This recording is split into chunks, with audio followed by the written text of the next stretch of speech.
Bom dia a todos. Tudo bem com você? Sim.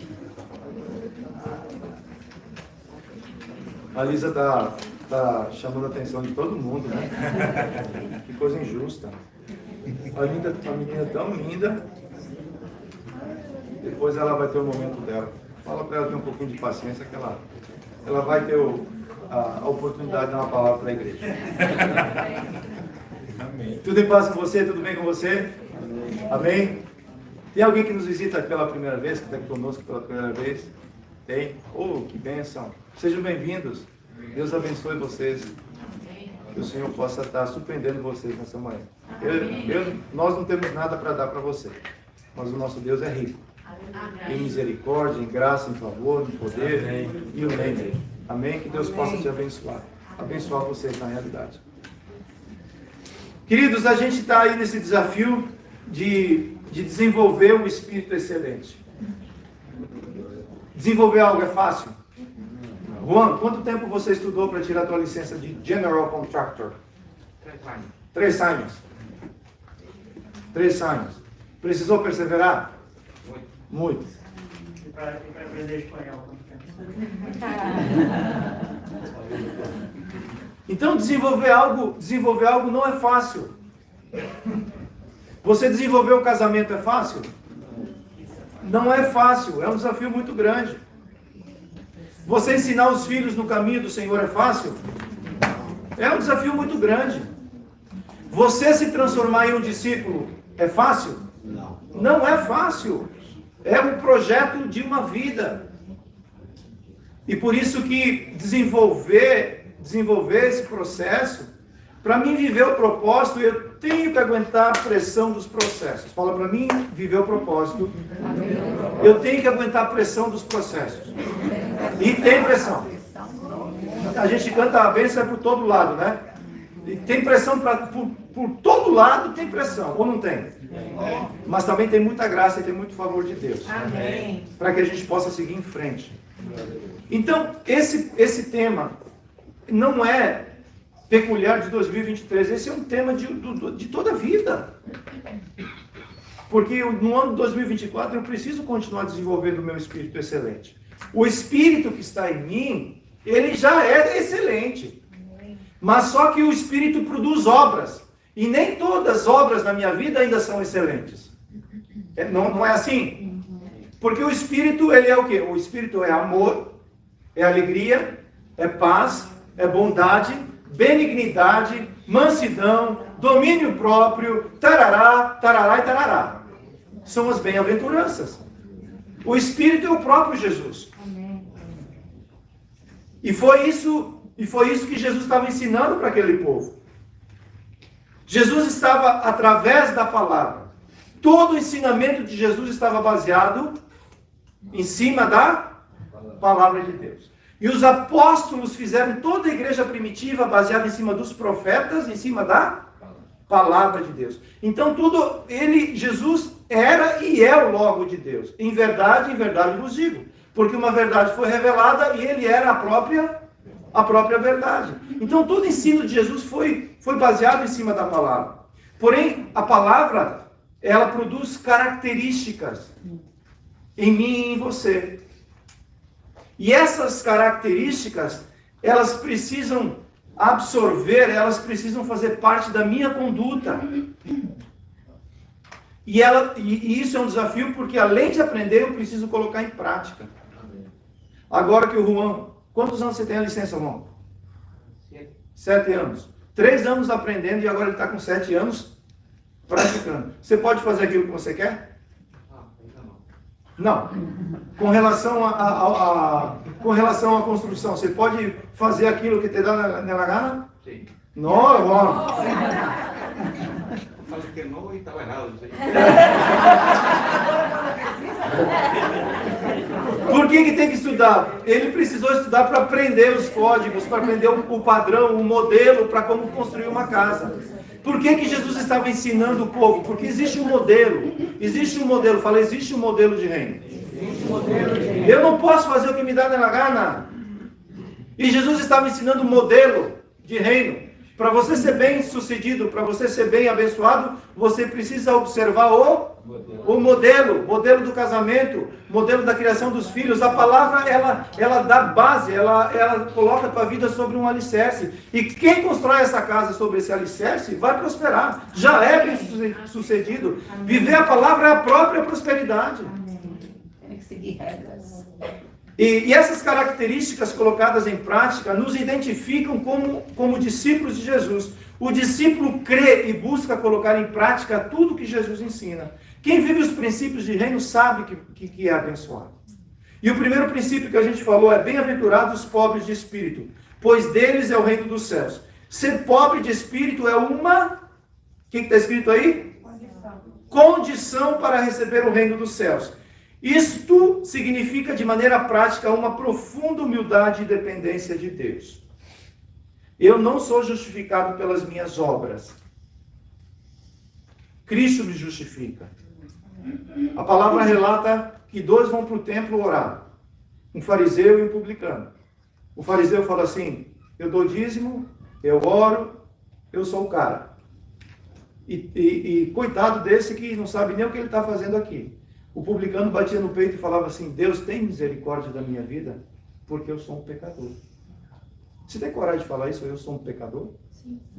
Então fala, eu quero ver. Eu sou um pecador. Não vivo mais na prática do pecado. Mas eu sou falho. Por isso que Cristo teve que morrer por mim, para me justificar. Segundo princípio: bem-aventurados que choram, porque serão consolados. Naturalmente choramos quando perdemos algo de valor. Jesus está ensinando a chorar por aquilo que roubou o nosso valor. Nós precisamos chorar para que Deus faça em nós isso que a gente está aprendendo. No começo dessas mensagens, o Senhor falou comigo: eu não quero te ensinar para você pregar, eu quero te ensinar para você viver o que é ser um bem-aventurado. Amém. Porque para pregar isso tem gente muito melhor do que eu. É só falar bem-aventuranças, Google, ele... E tem 7 milhões de views, 8 milhões de views. A gente luta para ter 20, 30 na semana. Não é? Mas esse não é o nosso propósito. Deus nos chamou para apacentar a igreja. Amém. Deus nos chamou para cuidar de vocês. Amém. Esse é o nosso propósito. Se Deus quiser fazer outras coisas, Ele faz. Mas esse não é o nosso propósito. A gente não está preocupado com essas coisas. Então, é necessário, às vezes a gente chora na vida. Às vezes a gente não entende o que está acontecendo conosco. Mas é interessante que toda vez que a gente se aproxima de Deus, há consolo. Há consolo. Terceiro princípio: bem-aventurados mansos. É comigo que Deus está falando. Diz. Porque eles herdarão. Os mansos são aqueles que confiam inteiramente em Deus, mais do que em suas próprias forças. Ah, mas eu vou para a academia toda semana. Por isso que eu vou para a academia toda semana, para ficar bombadinho. Para na luta eu ter força. Não é dessa força que Deus está falando. É da força de depender de Deus. Quando vão prender Jesus, Jesus não reage. E Pedro fala assim: Jesus, deixa de ser bobo, Jesus. O pessoal vai te prender, o pessoal vai te levar para um lugar complicado. Reage! E Jesus, soldadinho de chumbo. Aí Pedro fala: já que você não faz nada, eu vou fazer alguma coisa por nós.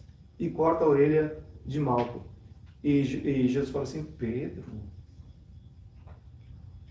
você acha que eu não sei qual é o meu direito? Você acha que eu não podia clamar ao meu Pai e Ele enviaria nesse momento milhares e milhares de anjos? Mas é porque nesse momento a minha força está debaixo do domínio do Pai. Quarto princípio: bem-aventurados que têm sede e fome de justiça, porque serão saciados. Esses que foram justificados através de Cristo agora são chamados para andar como Cristo. Fala modelo. Você é o modelo de Jesus. Fala assim: mas eu sou tão lindo assim. Você é, para Jesus você é. Porque Ele te chama de modelo. Né? Você é o modelo de Jesus. Porque você anda como Ele andou. Quinto princípio: bem-aventurados os misericordiosos, porque alcançarão misericórdia. Sexto princípio: bem-aventurados que têm coração puro ou limpo, pois eles verão a Deus. Do coração flui a vida. Por isso Jesus está condicionando a pureza do coração com conhecer ou ver a Deus. Quanto mais o coração é submetido à purificação, mais claramente conseguirá ver a Deus. E o sétimo princípio que a gente vai tratar hoje é Mateus capítulo 5, verso 9, e diz o seguinte: bem-aventurados os pacificadores, porque serão chamados filhos de Deus. Vamos ler juntos esse verso? 1, 2, 3, go, por favor.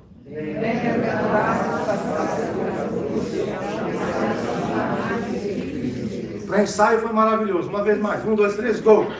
Bem-aventurados os pacificadores, porque serão chamados filhos de Deus. Maravilha. Pacificador é alguém que ama o quê? A paz. A paz. E por isso vive, Em paz. e por isso é capaz de promover, A paz. se torna um apaziguador de conflitos. O pacificador é alguém que ama a paz, é alguém que vive a paz e por isso promove a paz. Eu não vou conseguir promover paz quando eu não tenho paz. Eu preciso receber paz. Eu preciso amar paz. O discípulo ele tem que fugir das brigas da vida. Eu falei alguns domingos atrás que às vezes a gente aprendeu na vida que para conquistar a gente tem que lutar. Se ninguém me defender, se eu não me defender, ninguém vai me defender. A vida às vezes foi cruel, pode ter sido. Então você teve que criar mecanismos para você vencer. E isso foi criando em você essa característica de lutar, de ser uma guerreira. E às vezes, em Cristo, a paz ela não é conquistada pela guerra. Em Cristo, a paz ela é conquistada pelo bem, pela prática do bem. Então isso tem que acontecer uma mudança de mentalidade em nós, para que a gente possa amar a paz, viver em paz e capaz de promover a paz. E como consequência, você vai se tornar um apaziguador de conflitos. Por quê? Porque havia um conflito de relacionamento que o homem promoveu contra Deus. Gênesis 3:8. Ao ouvirem a voz do Senhor Deus, que andava no jardim, quando soprava o vento suave da tarde, o homem e a sua mulher se esconderam da presença do Senhor Deus, entre as árvores do jardim. E o Senhor Deus chamou o homem e lhe perguntou: onde você está? Ele respondeu: ouvi a tua voz no jardim, e porque estava nu, tive medo e me escondi. Aquilo que era prazeroso para Adão e Eva, se encontrarem todos os dias com Deus, após o pecado, se tornou um motivo para eles se esconderem e fugirem da presença de Deus. Ou seja, o culto que era feito todo dia e promovia a paz, foi perdido. O homem foi tirado de um ambiente de proteção e paz e passou a viver em um ambiente de conflitos. Essa falta de paz é transferida para o seu filho Caim e, consequentemente, para toda a humanidade. Alguém que tem paz, ele vive em paz e transmite paz. Mas se nós fizermos isso ao revés, como disse nossos hermanitos, se eu não tenho paz, eu vou promover a falta de paz. É preciso, a Bíblia fala que nós precisamos saber declarar, saber explicar a razão da nossa fé. E esses 3 pontos aqui, eles vão me ensinar e vão te ensinar você falar qual é a razão da tua fé. Você pecou, eu pequei e me afastei de Deus. Adão não deixou de ouvir a voz de Deus. A Bíblia fala que ainda Adão ouvia a Deus, mas ele já não tinha mais prazer em estar na presença de Deus. Por quê? Por causa do pecado. E porque ele se afastou de Deus, ele perdeu a proteção e a paz. E começou a viver num ambiente de conflitos. E esse ambiente de conflito chegou até o filho dele, Caim. Caim mata Abel. E a partir desse momento, toda a humanidade ela vive debaixo dessa situação. Romanos 3:23. Todos pecaram e estão afastados da presença gloriosa de Deus. Segundo lugar, Cristo nos reconciliou através da paz. Isaías 53:5. Mas ele foi traspassado por causa das nossas transgressões, esmagado por causa das nossas iniquidades. O castigo que nos traz a paz estava sobre ele, e pelas suas pisaduras fomos o quê? Havia uma penalidade de morte que o pecado estava cobrando. O pecado tem um salário. Qual que é o salário do pecado? A morte. Existia uma penalidade de morte, uma dívida que precisava ser paga. Nem eu, nem você, nós tínhamos cash, money enough to pay that. Porque isso não se paga com dinheiro. Por isso que Jesus teve que levar sobre si. Ele foi traspassado, ele foi moído e ele foi esmigalhado por causa dos meus pecados. Que nenhum homem conseguia pagar. Por isso Jesus foi a oferta que pagou de uma vez por todas as nossas iniquidades. Como consequência, somos perdoados por Deus e voltamos a ter paz com Ele. Romanos 5:1. Justificados, pois, mediante a fé, temos paz com Deus por meio de nosso Senhor Jesus Cristo, pela qual obtivemos também acesso, pela fé, a esta graça na qual estamos firmes e nos gloriamos na esperança da glória de Deus. Agora que eu voltei a ter paz com Deus. Paz é comunhão. Eu voltei a ter paz e por isso eu voltei a ter comunhão com Deus. Agora que eu fui reconciliado com Deus, eu recebi também o ministério de ser um pacificador. 2 Coríntios 5,19. A saber que Deus estava em Cristo, reconciliando consigo quem? O mundo todo. Não levando em conta os pecados dos seres humanos e nos confiando a palavra da reconciliação. É importante deixar claro que o pacificador não é passivo. Fala, o pacificador não é passivo. Ou alguém que foge dos conflitos mantendo uma falsa paz. Já sei, não vou mexer com isso, porque se eu não mexer com isso, eu não vou me incomodar. É assim ou não é? O pacificador, ele não é passivo. Ele também não é agressivo, entendi? Não é para ser passivo, tem que ser agressivo. Não. O pacificador promove a paz. O pacificador é alguém que promove a paz e luta para mantê-la. Efésios 4:13. Fazendo tudo para preservar a unidade no vínculo da paz. A paz é um vínculo que me conecta a Cristo e também ao meu irmão. A paz já foi conquistada na cruz do Calvário. Porém, cabe a mim preservá-la em meus relacionamentos. Alguém fica chateado com Deus? Alguém já ficou chateado com Deus? Quando você perguntou aquilo que às vezes talvez ia até te fazer mal, e por amor Deus falou assim, eu não vou te dar isso porque isso vai te fazer mal. E você fez biquinho para Deus? Magoei. E a partir desse momento não vou mais para a igreja. Você acha que você está punindo Deus com isso, né? Você foge da comunhão, se foge do relacionamento, se foge do ambiente de vida e fala assim, estou punindo Deus por causa disso. Não, filho, não tem como a gente punir Deus. Né? É preciso preservar a paz. A paz já foi conquistada na cruz do Calvário. Não é algo que eu vou ter que conquistar. Isso já foi dado para mim e para você. Agora, ela está sob a minha custódia. Eu preciso preservar a paz. A minha paz com Deus, a minha paz comigo mesmo e, consequentemente, a minha paz com o irmão. Quando eu perco a paz com Deus, automaticamente eu vivo em conflitos. E, consequentemente, eu transfiro esses conflitos para o meu próximo. Então, esse é o grande desafio para mim e para você. Então, o que eu preciso entender? Eu preciso entender que eu era um pecador. Cristo, ele me justificou e me levou de volta a um lugar, um ambiente de paz com Deus. Eu tenho paz com Deus. Que coisa boa é viver em paz com alguém. O marido e mulher, quando a paz vai embora na casa. Eu sei que eu estou falando com pessoas que não acontecem, aqui não acontece. Às vezes lá em casa isso acontece. É terrível, gente do céu. Você que foi tirado do reino das trevas e conheceu a luz, e conhece a verdade, e conhece a paz, e vive a paz. No momento que a paz vai embora, é um cenário terrível. É ou não é? É ou não é, gente?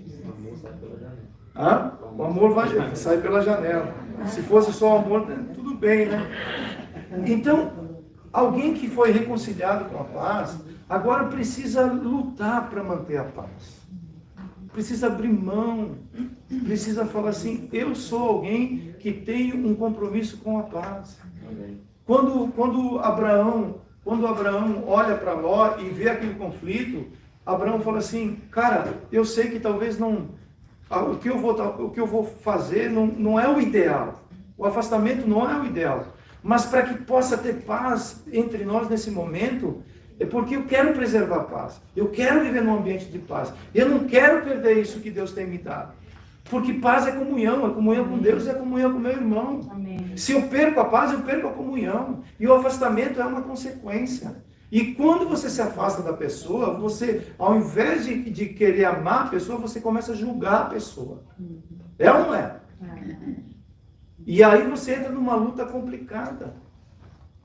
Por isso que Jesus estava falando assim, vocês querem ser pacificadores? Vocês desejam ser pacificadores? Porque se vocês forem pacificadores, vocês serão reconhecidos como filhos de Deus. E eu quero aplicar isso num exemplo de um discípulo pacificador. Atos capítulo 7, 54, está falando de Estevão. Se você tiver tempo essa semana, leia esse capítulo pelo menos 7 vezes essa semana. E deixa o Espírito Santo falar. Porque aqui ele começa lá em Abraão e vai até o arrebatamento. Ele resume a Bíblia com uma capacidade de expressão, com uma capacidade expositiva assim fantástica. Se você quiser conhecer a Bíblia, leia o capítulo 7 de Atos e você vai ter um resumão da Bíblia fantástico. Atos 7, 54. Ao ouvirem isto, ficaram com o coração cheio de raiva e rangiam os dentes contra ele. Mas Estevão, cheio do Espírito Santo, fitou os olhos no céu e viu a glória de Deus e Jesus, que estava à direita de Deus. Então disse, eis que vejo os céus abertos, e o Filho do Homem em pé à direita de Deus. Amém. Eles, porém, gritando bem alto, tamparam os ouvidos, e unânimes avançaram contra ele. Expulsando-o da cidade, o apedrejaram. As testemunhas deixaram as capas deles aos pés de um jovem chamado Saulo, que é Paulo. Enquanto o apedrejavam, Estevão orava dizendo, Senhor Jesus, recebe o meu espírito. E então, ajoelhando-se, gritou bem alto, Senhor Jesus, não nos condenem por causa deste pecado. E depois que ele disse isso, morreu. E a primeira coisa que eu preciso, de maneira prática nesse processo, é o pacificador precisa aprender a vencer o mal com a prática do bem. Amém. Atos 7, 54. Ao ouvirem isto, ficaram com o coração cheio de raiva e rangiam os dentes contra ele. Estevão estava exortando os seus irmãos a não seguirem na prática do mal. Vemos um pacificador não fugindo da sua responsabilidade de mostrar a verdade ao seu próximo. Da mesma maneira, da mesma forma que Eliseu, ao ser perseguido pelo exército da Síria, ao invés de agir com maldade, age como um pacificador. Segundo Reis 6:21. Quando o rei de Israel viu, perguntou a Eliseu, meu pai, devo matá-los? Devo matá-los? Eu acho que ele estava com muita vontade de matar, porque ele pergunta várias vezes. Ele respondeu o quê? Não os mate. Você mataria aqueles que fizesse prisioneiros com a sua espada e o seu arco? É uma pergunta. Ordene que lhes deem pão e água, para que comam, bebam e voltem para o seu Senhor. E nesse contexto, você que conhece a Bíblia sabe o que está acontecendo. A Síria atacava Israel e Deus falava para Eliseu aonde iria acontecer isso. E o rei de Israel ajustava a situação e nunca pegavam o exército de Israel. Até chegar o momento que o rei da Síria falou assim, tem um X9. Tem um X9 entre nós. Quem é? Aí alguém falou assim, meu servo, não tem X9 não. É Eliseu que sabe de tudo. E Deus está falando com Eliseu. Aí Aí o rei da Síria pega um exército inteiro para pegar um homem. E quando ele chega no local, o menino de Eliseu acorda cedo, talvez para fazer o número 1, acorda assustado. Ele volta e fala: meu pai, está todo mundo aí fora. E eu ouvi falar que eles querem te pegar, Eliseu. Aí Eliseu fala assim: fica tranquilo, menino. Só peço que o Senhor abra os teus olhos para que você possa ver que maior número é aqueles que estão conosco. Ele foi lá fora e viu, realmente tem cavalos de fogo. É a Disney figurada, está todo mundo lá fora. Eu vou andar numa carruagem de fogo. E esse exército que chega para prender Eliseu faz uma outra oração: cega eles, Senhor. É um negócio fantástico, né? Aí Eliseu pega eles pela mão e leva até onde? Até Samaria. Até o rei de Israel. E quando ele chega lá, o rei babando fala assim: você me ajudou, Eliseu, facilitou meu trabalho. Está todo mundo pronto para passar o cerol. Devo matá-los? Só fala logo.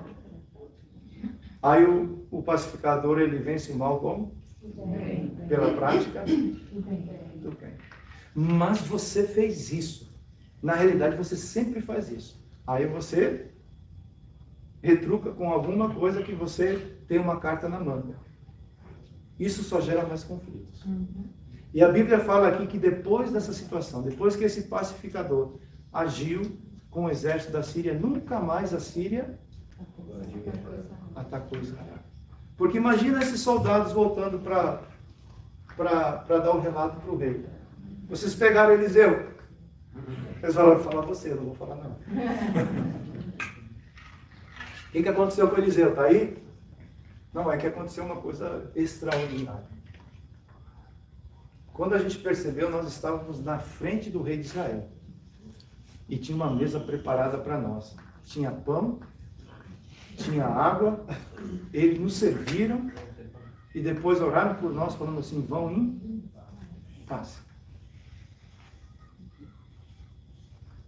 O homem busca a paz através da força e guerras humanas.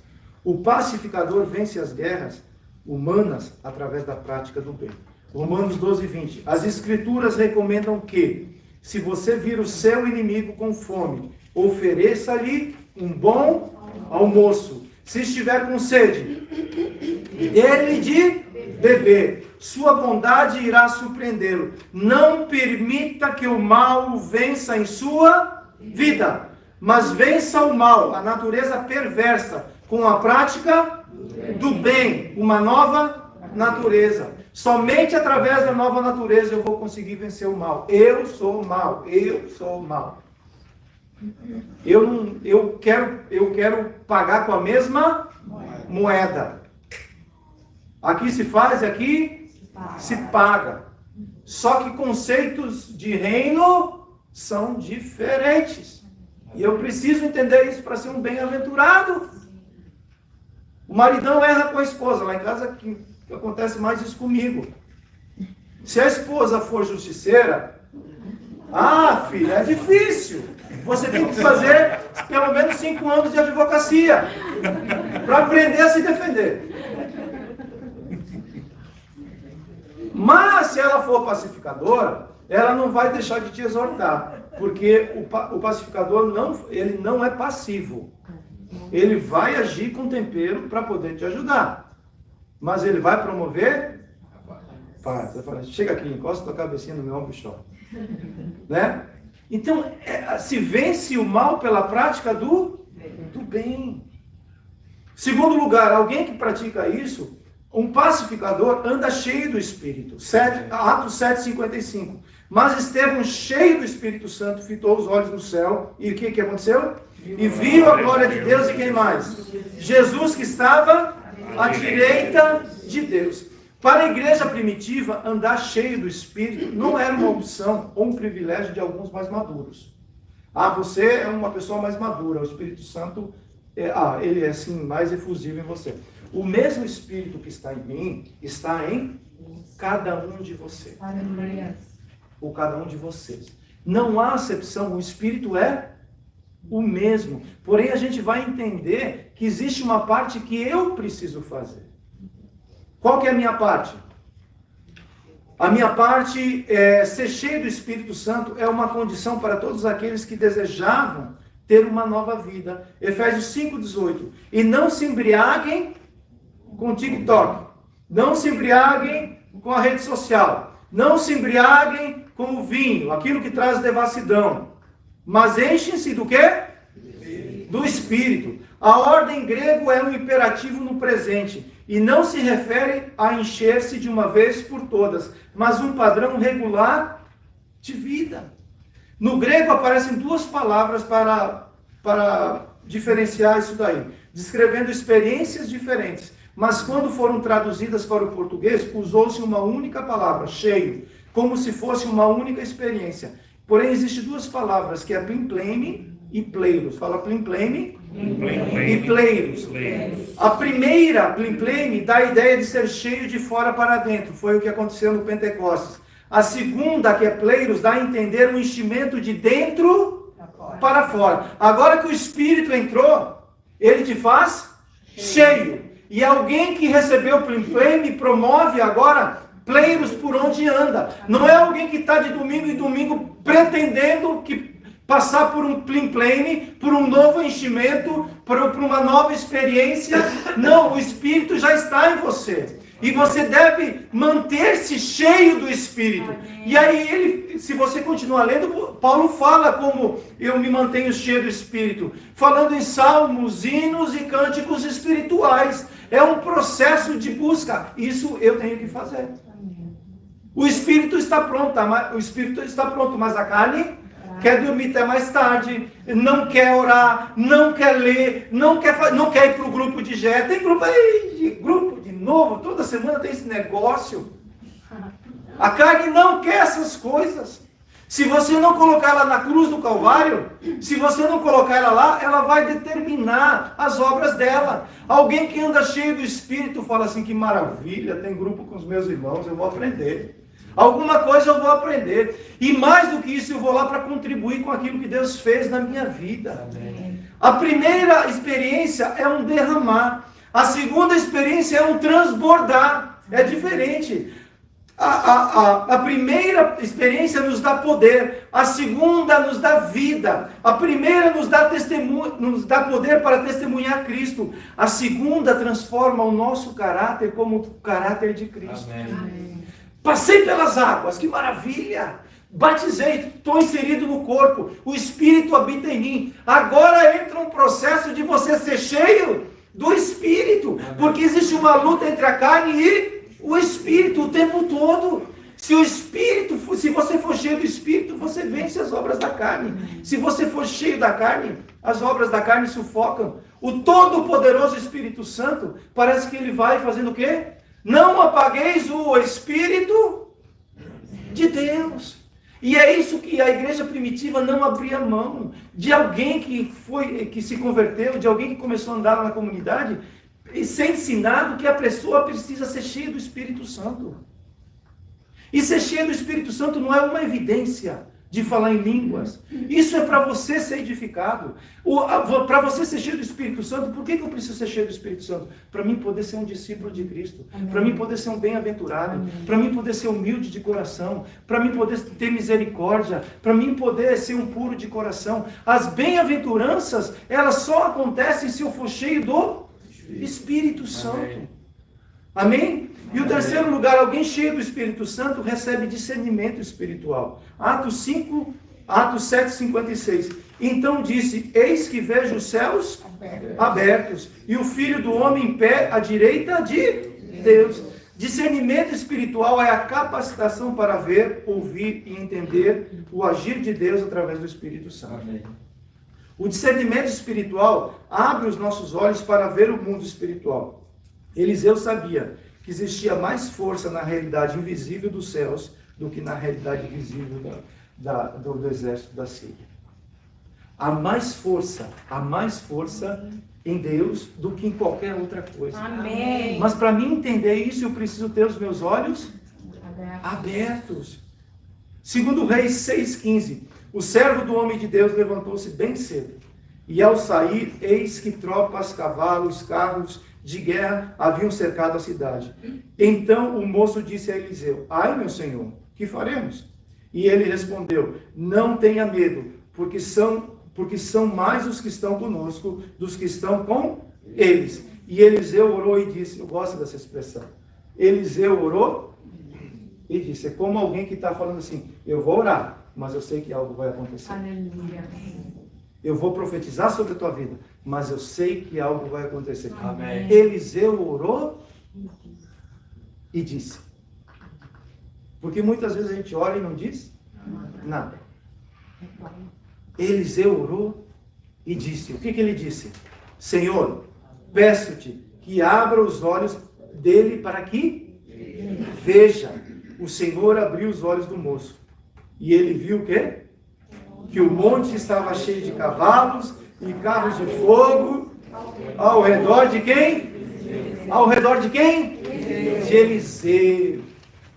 Os anjos do Senhor acampam em volta do seu povo, em volta da sua igreja. E nós precisamos entender isso. Nós não estamos só.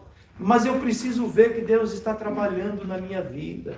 Eu preciso crer que Deus está cuidando da minha vida. Eu preciso crer que nada vai acontecer sem a permissão de Deus. Esse momento que a gente está vivendo é um momento de pressão, muita pressão. A igreja vai passar por pressão.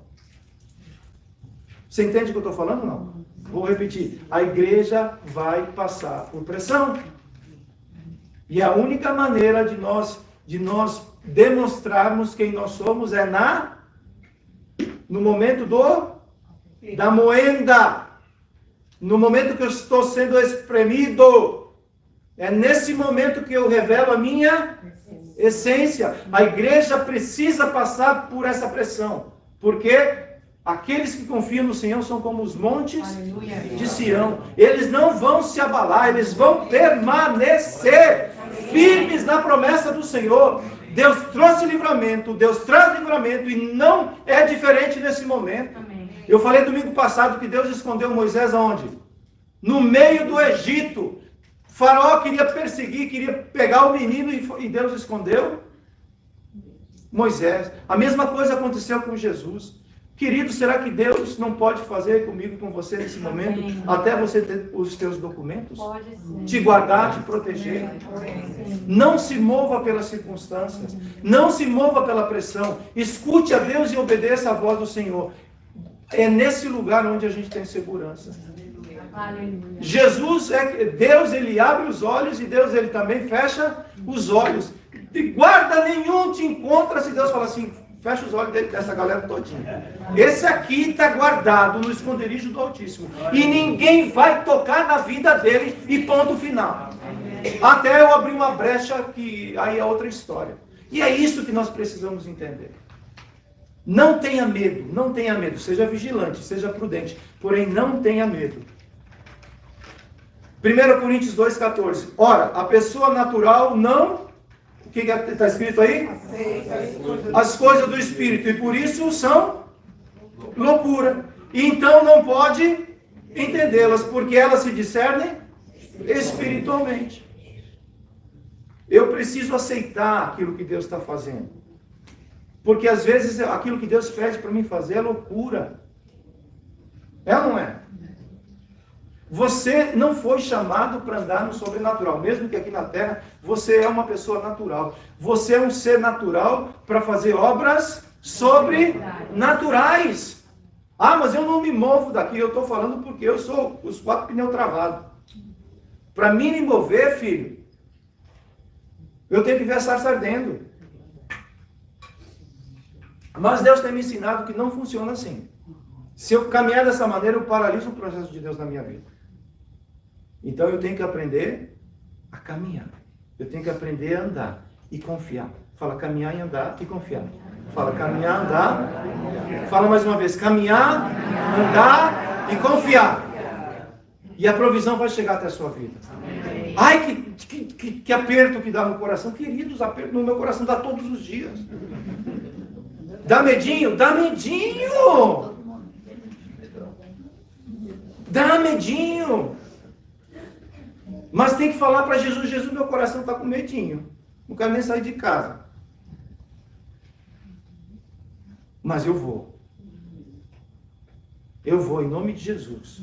Me cobre, Jesus. Me guarda nessa jornada. Me faz invisível. Amém. O homem invisível. Amém. Fazer uma propaganda, criar uma camisa pra gente. O homem invisível.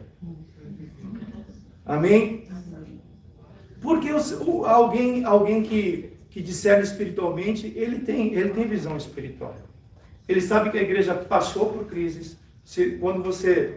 Eu comecei a ler novamente o livro de Atos. E está sempre as mesmas coisas escritas no livro de Atos.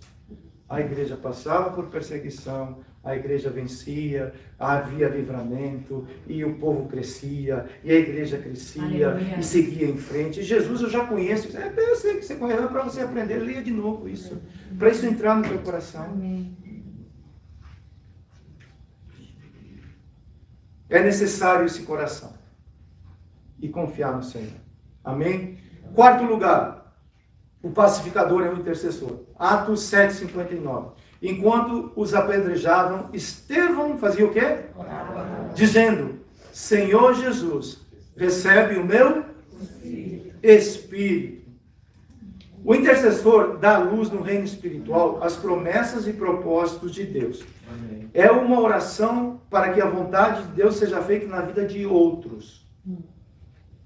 É descobrir o que está no coração de Deus e orar para que isso se manifeste. O pacificador é um intercessor. O intercessor, ele é um pacificador. Vemos o pacificador Abraão intercedendo pelo livramento de Ló e por aquela circunstância toda que a gente sabe. A gente vê Moisés agindo dessa maneira, a gente vê Samuel agindo dessa maneira, a gente vê os profetas agindo dessa maneira, a gente vê Davi agindo dessa maneira, a gente vê Jesus agindo dessa maneira. Olha a intercessão de Jesus. Interceder não é um chamado somente para alguns. Eu falei para a Cris e o Adinho e o Carlinhos vai tirar esse negócio de ministério de intercessão. Vamos criar outra coisa, falar com o pai. Porque isso não é um ministério para alguns. Isso é um chamado para todos. A reunião que mais deveria encher, sabe qual é? A reunião de oração. Por quê? Porque aí está a vida da igreja. A igreja, ela precisa entender essas coisas. Ah, mas eu ando tão corrido. Mas e aí, como é que a gente vai fazer? Vamos criar um mapa aí de intercessores e você dá vintão para eles e eles estão lá, né? Ora por mim, ora por mim. Não, você precisa se colocar na brecha. Por quê? Porque nesse processo sacerdotal, nesse chamado sacerdotal, você representa a tua casa. Você ora pela tua casa. Você ora pelas tuas necessidades. E também pela necessidade de outras pessoas. E nesse chamado de sermos uma nação sacerdotal, uma das funções é interceder. Olha o que Jesus, o intercessor, orou por nós, João capítulo 17. Não peço que os tire do mundo, mas que os guarde do mal. Eles não são do mundo, como eu também não sou. Santifica-os na tua verdade. A tua palavra é... Você quer viver em santidade? Amém. Você quer viver separado? Como que eu vivo separado deste mundo? Através da palavra, guardando a palavra no meu coração. Ela é lâmpada, ela é luz para os nossos caminhos. Ela vai nos direcionar. Ela vai dizer, quem acende uma luz? Por que você converte? Quando você converte, é aquele negócio, aquela alegria maravilhosa, né? Mas depois da conversão começam a aparecer as lutas. Você entende o que eu estou falando? Não. Amém. Por quê? Porque você acendeu uma luz. Antes você não via nada. Agora Jesus entrou no negócio e ele está mostrando aquilo que precisa mudar. E por isso que Jesus fala assim, eu oro para que eles sejam santificados na tua verdade. Assim como tu me enviastes ao mundo, também eu os envio aonde? ao mundo, e a favor deles eu me santifico, para que eles também sejam santificados na verdade. Não peço somente por estes, mas também por aqueles que vierem a crer em mim, por meio da palavra de que eles falarem. Agora Jesus está falando assim, eu oro para que eles possam entender, para que eles possam se separar, se santificar, porque a partir desse momento, a voz da igreja na terra somos nós. Somos nós que Deus enviou para pregar esse evangelho. Somos nós a geração responsável para podermos anunciar as boas novas do reino de Deus. Isso chegou até nós. E esse processo não acontece sem a intercessão. Quanto tempo Pedro orou por Jesus? Quanto tempo Pedro orou por Jesus? Pelo menos os 3 primeiros anos, né? E depois, a vida toda. Pedro aprontava, não é assim? E Jesus não desistia de Pedro. E ele falava, Pedro, eu estou intercedendo pela tua vida, meu irmão. Quando você se converter, Pedro, vai ser um negócio fantástico. Mas você está meio cana que balança o vento ainda. Hã? Jesus, ele é o nosso intercessor, até hoje, diante de Deus. Ele fala, Marciano, quando você se converter realmente, meu filho, você é uma bênção. Você vai ser uma bênção. Mas às vezes você é meio cana que balança o vento ainda. Mas eu não desisto de você. Vamos lá, filho. Amém. Fala para a pessoa que está do seu lado. Fala, eu não desisto de você. Falando nisso, você precisa de intercessão na sua vida? Pergunta para a pessoa. Tem alguma coisa que eu possa orar pela sua vida?